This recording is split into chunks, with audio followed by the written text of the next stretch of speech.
Assalamualaikum warahmatullahi wabarakatuh. Hari ini, saudara-saudara yang terhormat, akan kita sambung lagi hal ihwal yang berkenaan dengan tasawuf. Hari ini kita akan membicarakan bagaimana hati. Ketahuilah bahwa sungguhnya hati itu apabila telah dikosongkan daripada kecintaan akan dunia, apabila dikosongkan daripada kerakusan kepada harta, atau dikosongkan dari ambisius, hendak mendapat pangkat, hendak mendapat kedudukan. Kalau sudah kosong, isi. Sesudah kosong dari keinginan dunia, harta, ambisius kepada pangkat, lalu yang kosong tadi diisi. Asa isinya. Ingat akan akhirat.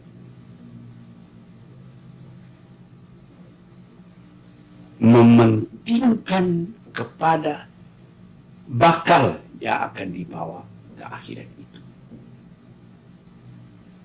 Persiapan untuk datang menghadap kepada Allah.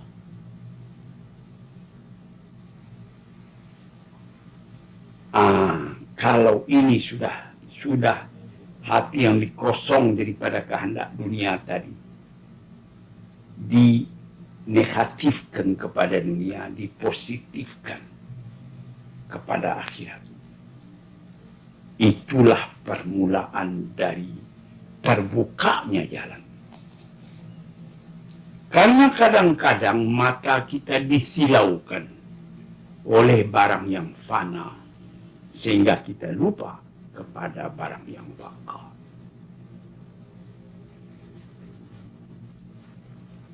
Ketika sudah demikian keadaannya, tergeraklah hati itu mengetahui apa yang diridai oleh Tuhan.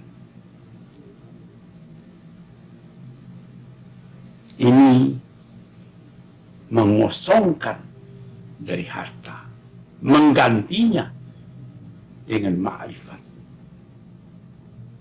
Sehingga nanti berubah pandangan hidup kita itu.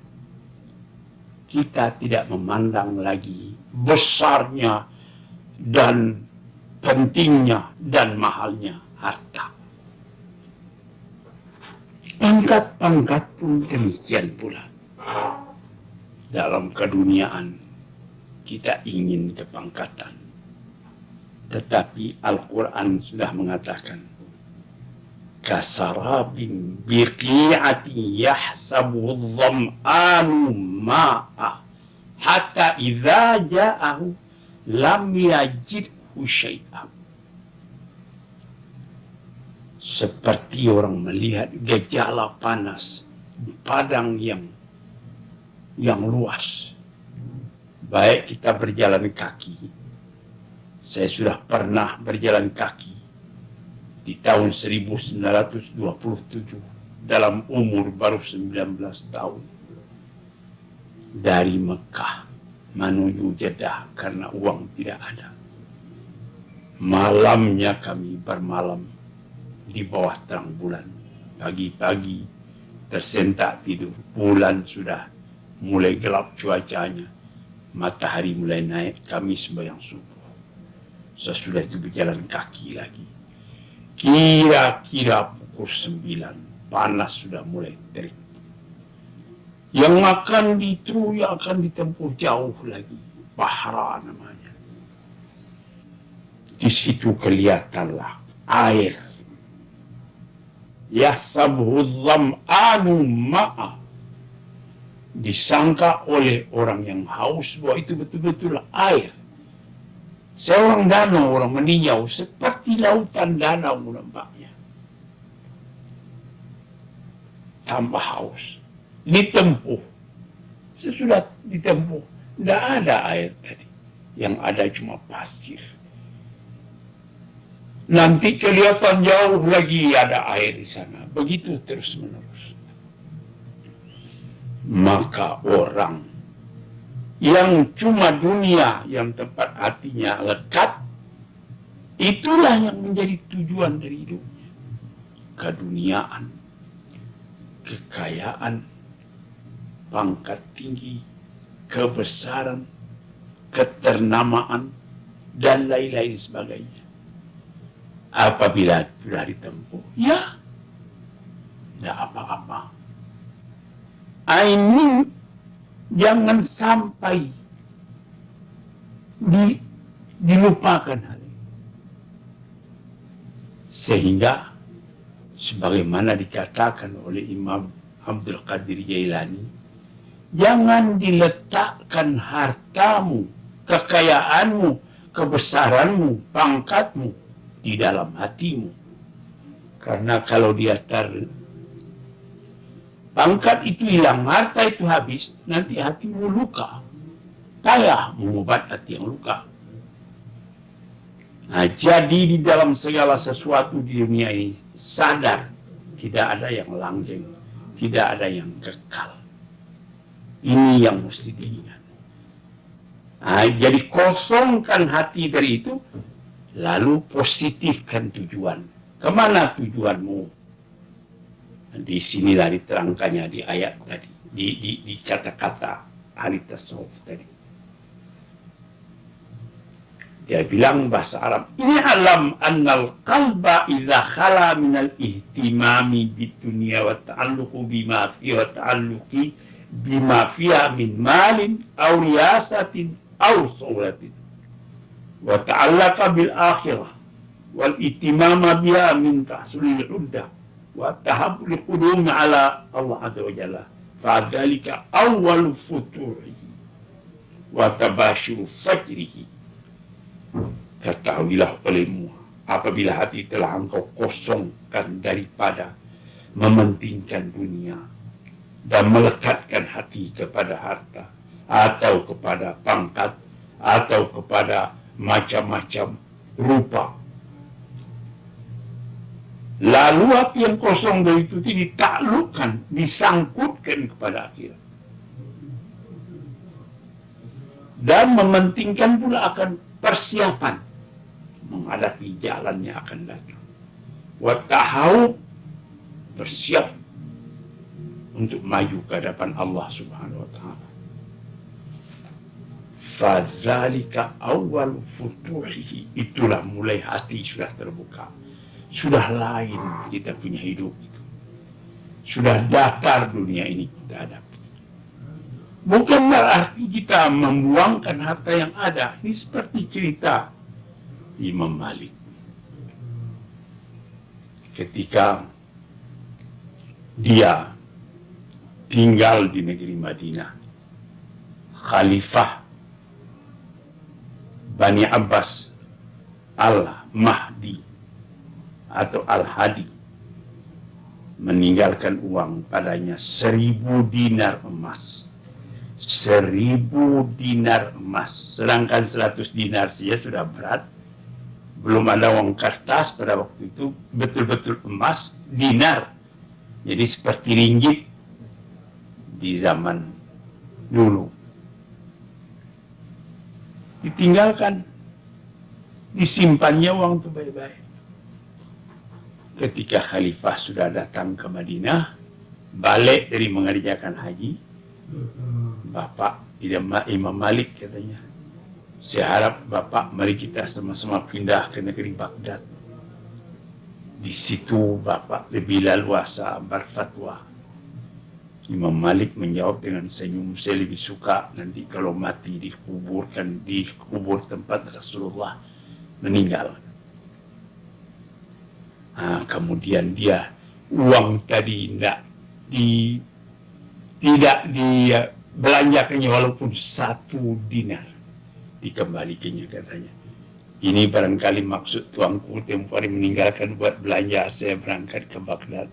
Ini uang belum spesial juga habis, ini saya kembalikan. Kalau hatinya itu takluk ke dunia, 1000 dinar, tentu dia tahan, dibalik. Apa kata khalifah? Saya bukan meminta uang itu, simpanlah kembali uang itu buat belanja Bapak. Sekarang saya tambah hadiah, dikasihnya kuda Arab yang bagus. Dan nanti kalau Bapak mau pergi ke mengajar ke masjid, kalau memang tidak bisa pindah ke Baghdad, inilah kuda untuk Bapak kendarai. Terima kasih. Datang muridnya Imam Syafi'i. Sesudah raja pergi, Imam Syafi'i datang. Ini kuda dari mana ini, Pak? Bapak guru, ini hadiah Khalifah Al-Hadi. Bagus sekali. Memang bagus. Dan ini sesuai buat pakaianmu. Ambillah buatmu kuda ini. Jadi tidak lekat kata itu dalam hatinya. Uang dia simpan, kalau datang orang minta dia kasih. Kuda yang begitu bagus dikasih kepada muridnya. Katanya, naam wa khair, walayak bika, katanya.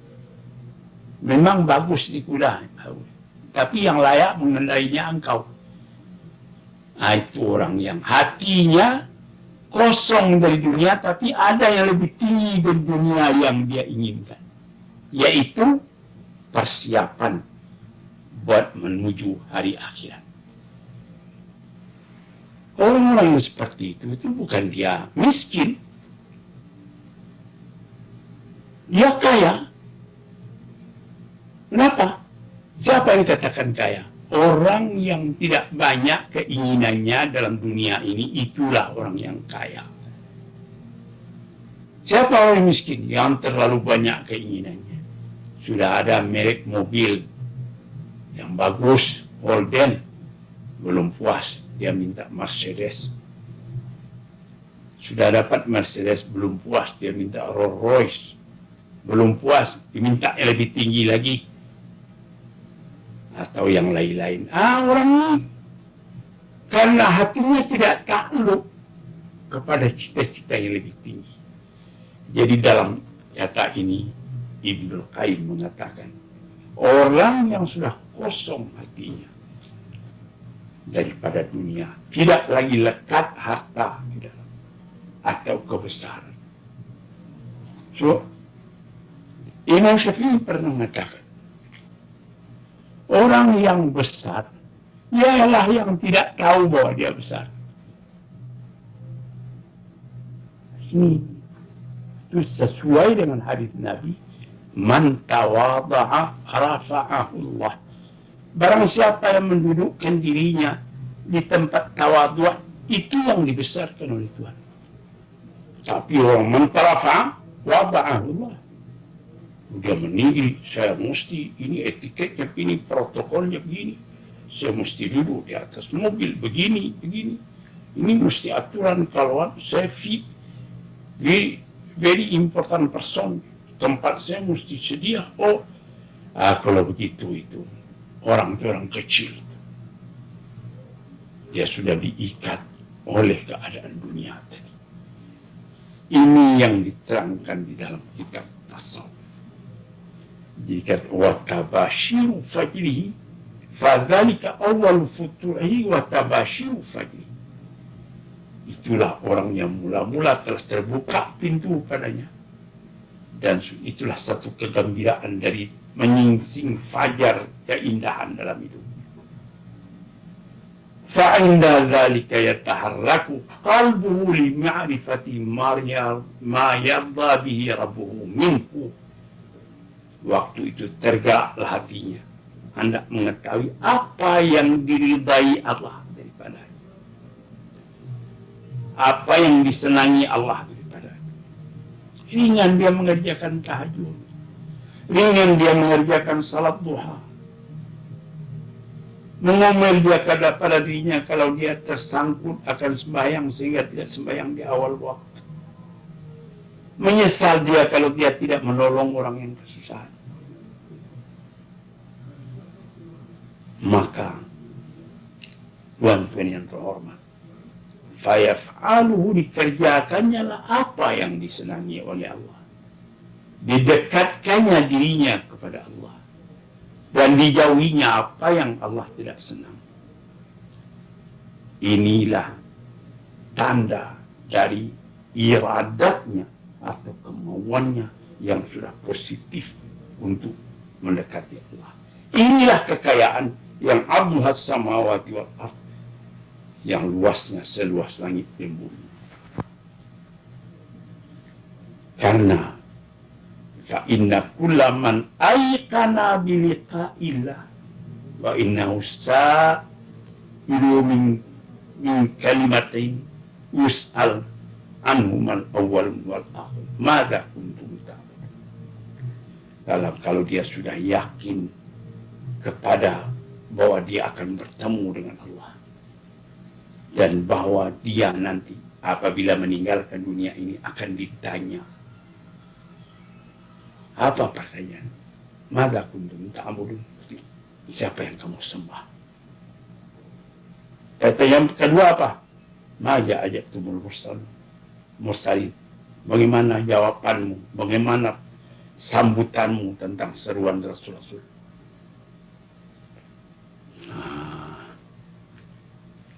Jadi orang seperti demikian itu tak dapat tidak.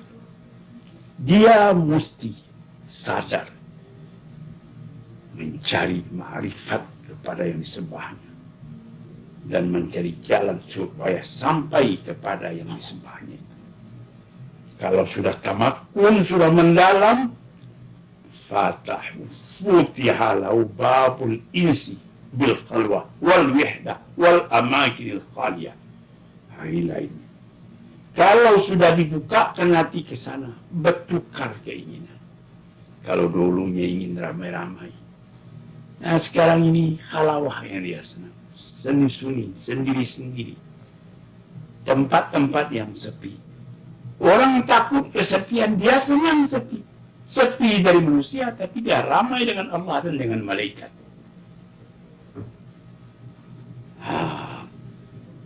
Tahdau fil aswad wal harakat.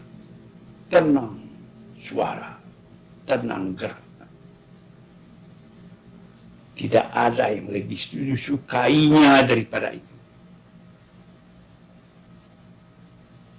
Sebab kekuatan terletak dalam hatinya dan dalam iradatnya, dalam kemauannya.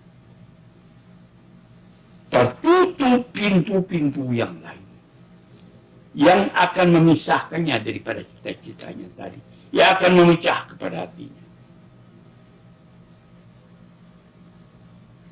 Senang hatinya sendiri, kacau pikirannya, duduk beramai-ramai, karena yang dibicarakan dalam beramai tadi cuma hal dunia. Lama-lama ditutup, dibuka pintu tadi oleh Tuhan. Terasa halawatul ibadah, manisnya ibadah.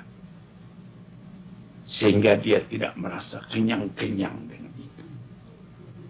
Mukanya kelihatan nur, cahaya. Alam ini lapang dirinya. Dia tidak merasa benci kepada orang lain. Kalau ada melihat orang yang belum matang keimanannya, dia tidak benci, dia cuma berdoa. Allah maghfirlah, ampunilah si muslim, meskipun Allah maghfirlah warhamu wa'afi wa'afanu itu didoakan untuk orang yang telah meninggal. Tapi juga dia pakai doa itu melihat orang-orang yang belum mendapat petunjuk itu. Nabi Muhammad sendiri pernah mendoakan, Allah maghfirli qaumi, Allah maghfirli qaumi fi innahum la ya'lamun. Ya Tuhanku, ampunilah dosa kaumku karena mereka belum tahu.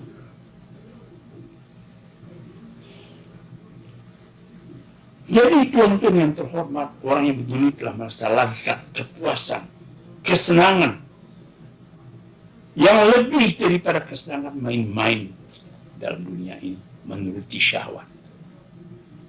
Cobalah, saya muda akan kaji pemuda-pemuda yang sedang naik nafsunya, melihat perempuan cantik misalnya, hatinya tertarik, perempuan itu pun merayu, lalu dia mengerjakan pekerjaan yang melepaskan nafsu. Sesudah itu nanti dia menyesal. Sesudah dapat bahaya dari kehidupan itu dia menyesal. Dunia ini seperti orang haus minum air, tapi air diminum air laut, tambah diminum tambah haus.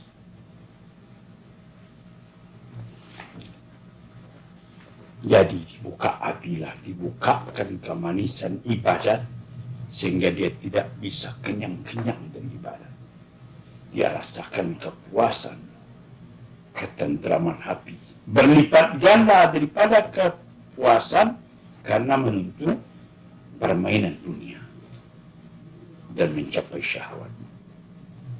Sehingga orang itu apabila dia masuk kepada sembahyang, dia ingin biarlah terus saja sembahyang. Nah, kemudian itu dibuka lagi, satu dibuka, dua, buka yang ketiga, merasa manis mendengarkan kalamullah. Idza tuliyat alaihi ayatuna zadathum imana wa ala rabbihim yatawakkalun. Kalau dibacakan kepada mereka itu ayat kami, kata Tuhan, bertambah imannya dan dia bertambah tawakal kepada Tuhan.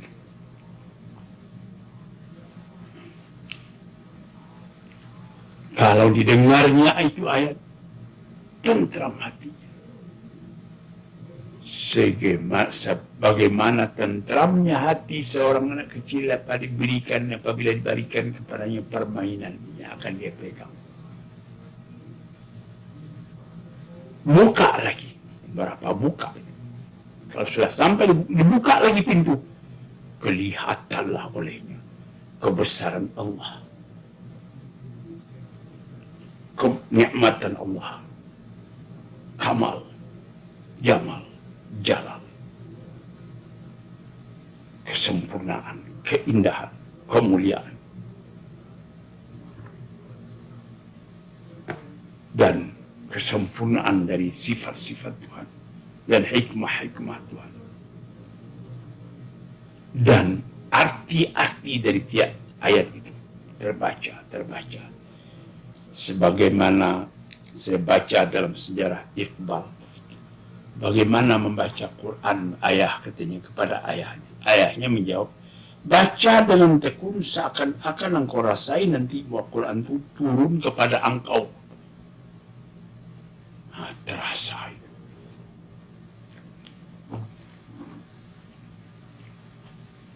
Bihaitu yastaghruqu qalbu fi dzalika hatta yaghlibu fi. Sehingga tenggelam hatinya ke dalamnya. Sehingga gaib dalam itu. Dan merasa dalam hatinya bahwa dia sudah masuk ke alam yang lain. Bukan alam manusia yang biasa ini. Saudara-saudaraku yang terhormat. Ini beberapa dalil yang disebutkan halawatul iman. Man zaqa halawatul iman. Orangnya merasai akan manisnya iman itu. Saudara-saudara yang terhormat, ini beberapa peringatan yang moga-moga saja menjadi pedoman dalam kitab kita. Pintu-pintu itu dibuka satu demi satu. Sesudahnya merasakan dekat kepada Tuhan dari itu. Gaib di dalam Tuhan. Dibuka lagi pintu. Apa?